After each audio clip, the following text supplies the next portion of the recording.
Baik Bapak Ibu Saudaraku yang dikasihi oleh Tuhan, pagi hari ini kita kembali untuk datang mendengarkan firman Tuhan yang akan memberkati kita semua dimanapun kita berada, sebab firman Tuhan adalah kebutuhan utama kita. Sebabnya Tuhan pernah berkata manusia hidup bukan dari roti saja, tapi manusia hidup dari setiap firman yang keluar dari mulut Allah. Sebab firman itu adalah kehidupan kita, firman itu adalah kuasa, dan firman itu adalah kekuatan kita dalam menghadapi kehidupan ini. Nah Bapak Ibu Saudara, kita pada pagi hari ini masuk kepada topik buah roh kebaikan. Nah, kita sudah menyelesaikan beberapa sifat dari buah roh, seperti kita sudah bicara tentang kasih, sukacita, damai sejahtera, seperti tepatnya dalam Galatia pasal 5 ayat 22 sampai 23. Ini sudah menjadi ayat yang sering kita dengar, bahkan mungkin kita baca, bahkan sebagian dari kita mungkin membuat sebuah tulisan ini di rumah kita sebagai hiasan, dan kita harus tahu bahwa ini sangat adalah sifat-sifat orang yang hidup dalam Tuhan, dan ini adalah sifat kita kekal sampai dalam kerajaan Allah. Dalam Galatia 5, 22 sampai 23 dikatakan, tapi buah roh ialah kasih, sukacita, damai sejahtera, kesabaran, kemurahan, kebaikan, kesetiaan, kelemah lembutan, penguasaan diri. Tidak ada hukum yang menentang hal-hal ini. Nah, Bapak Ibu Saudara, kita akan bicara tentang kebaikan. Kalau semalam kita bicara tentang kemurahan, nah sekarang kita masuk kepada kebaikan. Nah, kebaikan itu dalam bahasa Yunani dikatakan atau disebut sebagai agathosune. Agathosune. Nah, kita tidak perlu pusing dengan bahasa-bahasa Yunaninya, itu hanya sekedar penegasan bahwa apa sebenarnya makna daripada kata dasar daripada kebaikan, karena Alkitab Perjanjian Baru ditulis dalam bahasa Yunani. Nah, kalau tadinya Perjanjian Baru itu ditulis dalam bahasa Batak, nah kita mesti bicara lagi asal kata dari bahasa Batak, kan begitu. Tapi karena ini dari bahasa Yunani, maka kita mesti melihat makna dasar dari bahasa Yunani itu apa. Nah, dalam bahasa Yunani kebaikan itu disebut agathosune, artinya ini ini kelanjutan dari kemurahan sebenarnya. Ini kelanjutan dari kemurahan, seperti apa yang kita baca semalam, bahwa kemurahan itu berbicara tentang bagaimana sesuatu yang berguna, sesuatu yang bermanfaat dan menguntungkan orang lain, itu yang kita berikan kepada orang lain, sekalipun itu begitu bernilai bagi kita, sekalipun itu mahal, tetapi karena itu adalah berguna bagi orang lain, kita bermurah hati, ya kita merelakan itu. Itu dalam sifat buah roh kemurahan atau Kristotes. Nah, jadi kebaikan itu juga kelanjutan dari kemurahan. Nah, seperti apa yang saya katakan tadi, bahwa agathosune itu berbicara tentang bagaimana kita melakukan sesuatu yang baik ini kepada sebuah tindakan yang baik, dan juga tindakan yang berguna, tindakan yang baik, bagus, dan berguna. Nah, kebaikan di sini berbicara tentang ketulusan jiwa kita yang membenci kejahatan, tetapi kita memiliki motivasi dan perilaku yang baik. Jadi kalau kebaikan di sini artinya kita punya ketulusan jiwa, ketulusan hati, dan kita sama sekali membenci namanya kejahatan. Jadi orang baik itu adalah orang yang tidak suka kejahatan, tidak suka kemunafikan, tidak suka kepura-puraan, tidak suka perbuatan-perbuatan yang hanya sebuah pencitraan. Nah, itu kan namanya kejahatan gitu ya. Jadi kerap kali kita berpikir kebaikan itu hanya seperti orang yang suka memberi. Ya memberi itu kan dalam konteks umum baik ya gitu ya. Tapi kita memberi sebuah pencitraan, nah itu tidak buah roh. Kita memberi supaya disebut baik, bukan buah roh juga. Kita memberi supaya orang lain juga menganggap kita ya orang yang supaya kita mendapatkan pujian maksud saya. Nah itu juga tidak buah roh. Tapi buah roh kebaikan itu adalah sesuatu yang kita lakukan dalam sebuah ketulusan jiwa yang membenci kejahatan. Artinya benar-benar murni. Tidak ada embel-embel lain. Tidak ada kemauan lain. Tetapi ini terdorong dari hati kita untuk melakukan sesuatu yang baik kepada siapapun dan apapun yang dilakukan oleh orang itu, kita melakukannya. Nah, tentu kan seperti yang saya katakan, kalau kita memikirkan kata dan kalimat ini dari konsep kebiasaan hidup manusia pada zaman sekarang dalam dunia yang berdosa ini, termasuk kita, maka konsep kebaikan seperti ini kita anggap akan berlebihan kan. Nah, kita akan selalu membatasi diri dan berkata, siapa yang bisa begitu? Mana mungkin? Nah, benar. Itu sebabnya Paulus kan sangat tegas mengatakan kepada jemaat di Galatia, keinginan daging berlawanan dengan keinginan roh. Artinya, apapun ceritanya, namanya keinginan daging tidak pernah setuju dengan perbuatan-perbuatan roh. Itu bahasa sederhananya. Jadi kan begini, tadi kan saya katakan, agatosune atau kebaikan itu adalah sebuah perbuatan baik yang kita lakukan dalam sebuah ketulusan jiwa dan membenci kejahatan. Artinya tidak ada intrik unsur atau kemauan lain di dalam setiap perbuatan dan pemberian kita. Dan itu bukan supaya seperti yang katakan, bukan pencitraan, bukan supaya kita dibalas dengan yang baik, atau bukan supaya kita diterima, bukan supaya kita dipuji, dan lain sebagainya. Tetapi sama seperti Yesus. Nah, selalu kan ukuran sempurna itu adalah Yesus. Bagaimana kebaikan Yesus, dia melakukan setiap yang baik kepada semua orang yang dia jumpai. Termasuk kepada orang yang membencinya, bahkan yang menyalibkannya, dia pun menebus dosanya. Jadi kebaikan Tuhan itu kan, kebaikan Tuhan Yesus itu tidak pandang bulu, bukan hanya kepada murid-muridnya, tapi kepada ahli Taurat, Farisi, bahkan yang membunuhnya, bahkan pada serdadu-serdadu yang menyiksanya. Dia mengatakan, Bapa ampuni mereka sebab mereka tidak tahu apa yang mereka perbuat. Artinya apa? Kebaikan yang ada pada diri Yesus itu adalah sebuah kebaikan yang utuh, yang sempurna, yang murni, yang tidak dipengaruhi dari faktor luar, tidak merupakan sebuah respon dari apa yang dilakukan orang, tapi itu adalah murni sebuah dorongan daripada kebaikan, karena kebaikan itu adalah Allah itu sendiri. Kebaikan yang murni, maka dia melakukan segala sesuatu yang baik kepada semua orang tanpa pandang bulu. Banyak hal-hal lain yang bisa kita lihat bagaimana kebaikan ini dilakukan oleh Tuhan Yesus secara sempurna.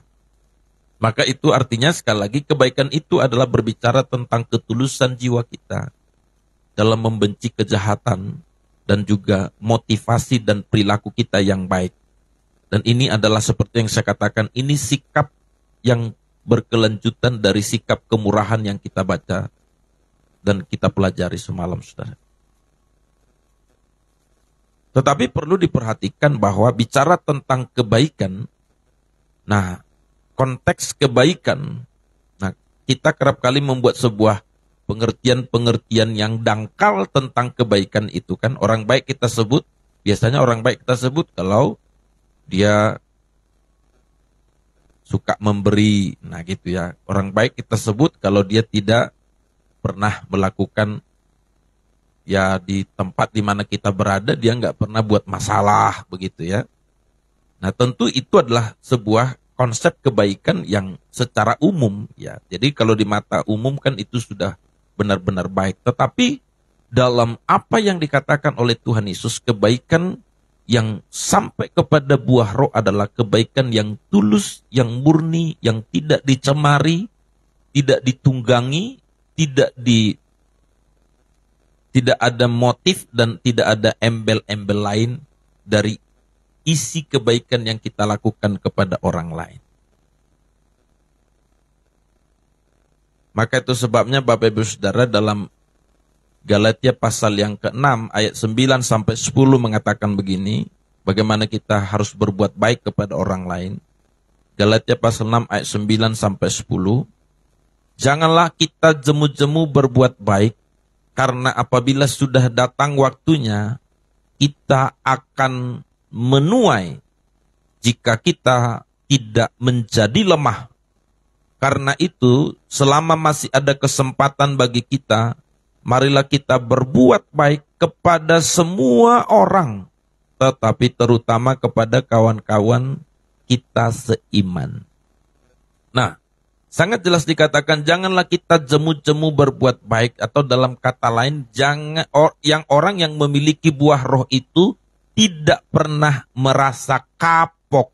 Nah, saya pakai bahasa sehari-hari ya. Kapok atau jera. Kalau kita pernah mengatakan, nyesal aku pernah buat baik sama dia, atau kapok deh aku buat baik, jera deh aku mau buat baik gitu ya. Jadi itu berarti kebaikan yang kita lakukan masih ada unsur-unsur kedagingan kita, kemauan kita. Ada sesuatu yang kita harapkan dari kebaikan itu. Nah, ketika apa yang kita harapkan dari kebaikan itu tidak terjadi dalam diri kita, maka kita jadi kapok, kesal, marah. Nah, itu kan sering terjadi ya, bukan cuman kepada Bapak Ibu Saudara, kepada saya juga bisa begitu. Kerap kali kan kita merasa kita sudah begitu peduli, perhatian, menurut kita sudah cukup baik, begitu ya. Tapi dengan begitu aja, dengan begitu mudahnya dia melupakan, mengkhianati, bahkan mencurangi. Waduh, ada rasa kesal. Maka di situ jadi introspeksi. Saya juga baru mengalami perasaan ini, Bapak Ibu. Jadi tiba-tiba saudara ada yang kita anggap semestinya menurut kita tadi, menurut harapan kita mestinya dia tidak melakukan itu atau tidak mengambil sikap dan keputusan itu, begitu ya. Maka kita kok bisa ya dia melakukan keputusan itu? Apa sebenarnya yang salah? Apa sebenarnya yang jahat kita lakukan? Kira-kira seperti itu perasaan kita, perasaan kami kan begitu ya. Nah, tetapi saudaraku yang dikasihi oleh Tuhan, disitulah Tuhan mulai memurnikan kebaikan dan motivasi hati kita. Seperti yang saya katakan, kalau ada rasa kesal, rasa sakit hati, rasa kecewa, merasa kapok, berarti ada unsur kepentingan diri kita kepada dalam kebaikan yang kita lakukan kepada orang lain. Ada unsur kepentingan kita. Nah, itu tidak selalu bicara uang, tapi contohnya kan begini, kita baik kepada seseorang, tapi dalam kebaikan kita itu kita sedang membungkus sebuah kepentingan diri sendiri, artinya supaya dia tetap menjadi kawan kita. Itu kan dalam kebaikan yang kita lakukan berarti ada unsur kepentingan kita. Kita baik sama dia, perhatian, peduli sama dia, supaya dia tetap menjadi teman kita, kawan kita. Itu kan ada unsur kepentingan pribadi. Itu sebabnya nanti ketika orang itu tidak mau lagi berteman dengan kita atau mengkhianati kita atau meninggalkan kita, pasti kita kecewa. Kita berkata, dasar itu anak gak tahu diuntung tuh. Kurang baik apalagi aku sama dia, coba. Nah, kita bisa cerita orang lain. Tuh gini, dari awal ketemu semua kita cerita dengan emosi, dengan marah. Maka kebaikan seperti inilah yang dikatakan tadi. Kebaikan yang dicemari oleh sebuah ketidakmurnian. Dan itu yang harus kita selesaikan dalam kehidupan kita. Sebab kebaikan dalam buah roh, dalam kata agatosune itu artinya ketulusan jiwa membenci kejahatan. Motivasi dan perilaku yang baik. Dan kita benar-benar mengalami sebuah kebaikan yang murni. Jadi kebaikan yang kita lakukan tidak ada unsur kepentingan pribadi, walau itu kelihatan sederhana dan tidak selalu bersifat materi, tapi itu bisa bersifat relasi, bersifat kebutuhan jiwa, bersifat menyenangkan, mendapatkan pengakuan. Nah, itu adalah perbuatan daging, kata Paulus. Tetapi buah roh kebaikan, dalam buah roh kebaikan itu artinya kita melakukan itu tidak ada urusan kepentingan pribadi kita, tetapi kita melakukan kebaikan pada orang lain karena Kristus telah memberikan kebaikan kepada kita. Maka kita juga yang mengalami kebaikan Kristus menyatakan kebaikan kepada orang lain. Yang mengerti sampai di sini katakan amin, Bapak Ibu Saudara. Jadi mohon kita pada saat pagi hari ini cross check. Kalau Bapak Ibu masih kesal dengan orang-orang yang pernah saudara melakukan kebaikan, ayo kita minta ampun sama Tuhan.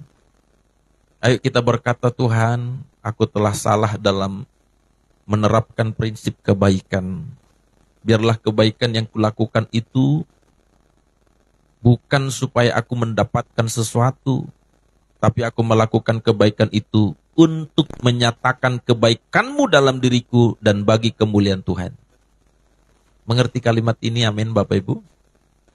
Sama seperti contohnya kita mungkin ini kan sering terjadi, kita saling balas-membalas antara pasangan hidup gitu ya, keluarga dan lain sebagainya. Kita selalu berkata, kalau kau baik, aku lebih baik lagi. Tapi kalau kau jahat, aku lebih jahat lagi. Nah ini tidak ada prinsip kebenarannya dalam Alkitab, saudara. Tapi yang Alkitab katakan adalah balaslah kejahatan dengan kebaikan. Waduh, keren sekarang. Tuhan Yesus mengatakan balaslah. Jangan membalas kejahatan dengan kejahatan, tapi kita harus membalas kejahatan dengan kebaikan. Kok bisa? Kenapa bisa orang bisa membalas kejahatan dengan kebaikan? Nah itu yang saya katakan tadi, itu bukan perbuatan daging, tapi itu perbuatan roh yang dikerjakan Roh Kudus dalam hidup kita oleh ketaatan kita kepada firman Allah dalam tuntunan Roh Kudus. Dan harus kita mengingat teori buah itu atau pohon yang berbuah tidak dalam semalam. Tidak ada pohon yang langsung berbuah dalam semalam. Tapi itu membutuhkan proses yang panjang sesuai dengan umur atau sesuai dengan jangka daripada pohon yang kita tanam itu untuk berbuah. Kita menanam pohon mangga, kita mesti menunggu sekian lama, sekian tahun. Pohon durian kita mesti menunggu sekian tahun. Kita menanam mungkin sawit, kita mesti menunggu 5 sampai sekian tahun. Tetapi saudara, tidak mungkin ada buah durian 5 tahun kemudian, saya nggak tahu berapa tahun tuh buah durian baru berbuah ya. Katakanlah mungkin 10 tahun gitu ya. Nah 10 tahun dia baru berbuah, ini contoh lah. 10 tahun dia berbuah atau kita mungkin bicara sawit gitu ya. Nah kalau sawit kita tanam contohnya 5 tahun kemudian baru dia berbuah. Tetapi kalau dalam batas 5 tahun ini dia tidak tertanam dengan baik, tidak diurus dengan baik, dalam jangka 5 tahun ini, jangan harap ada buahnya. Jangan harap saudara ada buahnya, atau kalaupun ada buahnya mungkin tidak maksimal. Jadi bagaimana? Dalam proses 5 tahun, kita mesti memelihara bibitnya, menjaga dan juga merawatnya dengan modal yang begitu besar. Maka nanti kita akan menuainya. Nah, demikian juga dengan pertumbuhan rohani kita.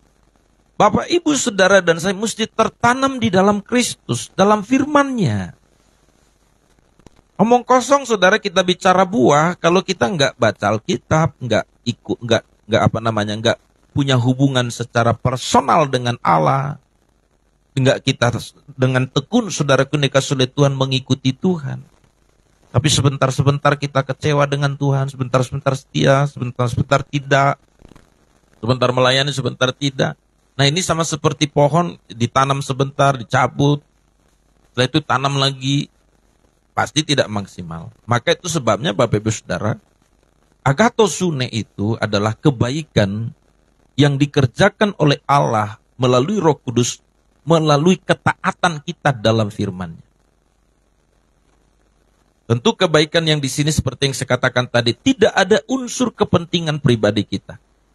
Tidak ada unsur kepentingan dan kemauan kita di dalamnya. Tapi ini murni adalah sesuatu yang didorong oleh Roh Kudus dan kita melakukan itu bukan supaya orang itu melakukan AB kepada kita, tapi kita melakukan itu karena sudah menerima kebaikan Allah dalam diri kita. Maka kebaikan Allah yang kita terima ini yang kita berikan kepada orang lain. Jadi konteks kebaikan bisa bermacam-macam. Bisa dalam bentuk perhatian, bisa dalam bentuk mendoakan, bisa dalam bentuk membantu juga secara keuangan juga bisa, menolong dan segala sesuatu yang lain. Tetapi sekali lagi, kalaupun kita bentuk-bentuk kebaikan kita kan seperti saya katakan, perhatian, pendampingan, materi kita beri, uang, atau macam-macam yang lain kita bisa lakukan. Tetapi setiap yang kita lakukan itu tidak ada unsur kepentingan pribadi kita. Semua untuk kemuliaan Tuhan. Nah itu yang dikatakan buah roh kebaikan. Nah, saya percaya Bapak Ibu Saudara yang hadir pada saat pagi hari ini, semua adalah orang-orang yang diberkati oleh Tuhan. Dan ini menjadi tugas kita menjadi orang Kristen. Orang Kristen bukan cuma sekedar kita sukses melakukan ritual kita, seremonial kita, tetapi orang Kristen adalah harus menghasilkan buah. Sama seperti yang dikatakan dalam Matius pasal yang ke-7, setiap pohon yang tidak berbuah ditebang dan akan dibuang. Saya terlalu yakin dan percaya kita pernah punya pengalaman ketika kita menanam sebuah pohon yang mestinya berbuah, kita tunggu sekian lama tapi tidak berbuah. Saya yakin tanpa belas kasihan atau lebih tepatnya rasa kesal bahkan marah, kita bisa menebang pohon itu tanpa belas kasihan. Tapi coba kalau pohon itu berbuah lebat, tiba-tiba dia ditimpa oleh pohon lain, waduh kita merasa waduh kenapa bisa ketimpa ini lagi tadi ya, sayang banget ini kan, begitu kita bilang kan, kenapa ya kok bisa ketimpa padahal bagus loh ini pohonnya, banyak buahnya. Kita merasa sedih. Tapi kalau tidak berbuah, nggak usah ketimpa pohon lain. Kita sendiri yang menebangnya tanpa belas kasihan, tanpa bahkan disertai rasa kesal, dan itu kita bakar, saudara. Nah, itu adalah salah satu perumpamaan atau gambaran tentang kita yang dipelihara Tuhan, yang ditebus Tuhan, yang disertai Tuhan sepanjang hidup kita. Coba Bapak Ibu Saudara bayangkan. Kurang apa lagi kebaikan Tuhan pada kita? Dia menebus kita waktu kita masih seteru, masih bermusuhan dengan Allah. Mati bagi kita, menyediakan tempat yang terbaik dalam surga yang kekal yang Tuhan berikan pada kita. Dan kita diberi kuasa menjadi anak-anak Allah, ahli waris dalam kerajaan Allah. Kurang apa kebaikan Allah dalam hidup kita, saudara? Maka itu sebabnya kalau kebaikan Allah yang begitu tak terukur dan tak ternilai ini pun tidak membuat kita berbuah, pun tidak membuat kita begitu excited, begitu semangat untuk melakukan firman dan untuk berbuah, maka kan sangat masuk akal toh kita ditebang, dibuang ke dalam api. Dan ingat, saya harus garis bawahi, tidak pernah pemilik kebun berharap satu batang pohon pun ditebang hanya karena tidak berbuat. Tidak pernah berharap, tidak pernah ada pemilik kebun berkata, aku berharap minimal ada dua pohon tidak berbuah biar ku tebang. Tidak mungkin. Tapi yang pemilik kebun berpikir dan berharap semua yang ditanam mestinya berbuah. Itu yang menyenangkannya. Sama dengan kita. Nggak pernah Tuhan berpikir satu orang pun dibuang ke neraka. Tidak pernah ada dalam pikiran Allah. Maka kalau seseorang harus terbuang di neraka, itu bukan karena Tuhan punya kemauan, tapi manusia itu sendiri yang menolak kebaikan daripada Allah. Sama seperti pohon tadi, Dia ditebang bukan kemauan pemiliknya, tapi karena memang dia tidak berbuah. Dan dia yang mengakibatkan dia harus ditebang. Kiranya firman ini bisa memberkati dan memberikan pencerahan kepada kita Bapak Ibu Saudara. Amin buat firman Tuhan. Tuhan Yesus memberkati kita dimanapun kita berada. Bagi saudara, Bapak Ibu Saudara yang diberkati oleh Tuhan, katakan amin.